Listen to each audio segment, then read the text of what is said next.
So basically, the UK government again are trying to experiment with the lives of refugees and people seeking asylum. It's just unfortunate that today is the day actually I arrived in Britain 19 years ago. So tomorrow will be the start of my 20th of year. And this idea that somebody like me has to wait 20 years and be in permanent limbo, every 2.5 years their case will be reviewed and so on. And then will want to be deported. To be fair, a lot of refugees don't go back to their countries. We see recently with the Syrians went back, a lot of Afghans went back when it was safe to do so. And the strange thing is that the Home Office usually don't decide cases based on country, they decide in individual circumstances, individual merits. So this idea that if a country is safe, that means it's safe for everyone. I mean, like Syria is safe now, but it's not safe for everyone. And who knows what's going to happen. And same with in Afghanistan. Afghanistan is safe for some Afghans, but not for all Afghans. And so it's just this idea of trying to, please the few, the right-wingers and the reformed voters. It's not going to work. This idea of us making asylum seekers destitute, and the whole point around detention and deportation, it hasn't worked in the last almost 20 years since I've been here.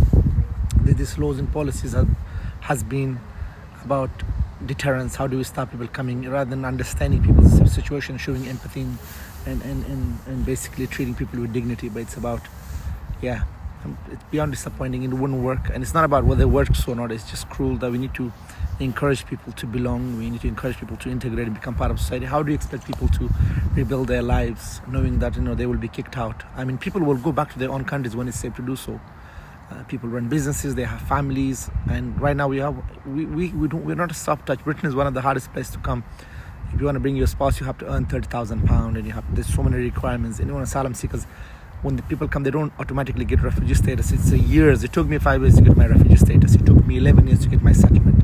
It took me 15 years to get my citizenship. So there are people I know been here for 20 years and still don't have refugee status. And there used to be the 10-year route for a lot of people who are granted some sort of protection based on private life and so on. But so this is not going to help anyone, and it just makes more of a backlog for people, keep people in more limbo. Like, what is the point? I don't really know. And so it's kind of frustrating.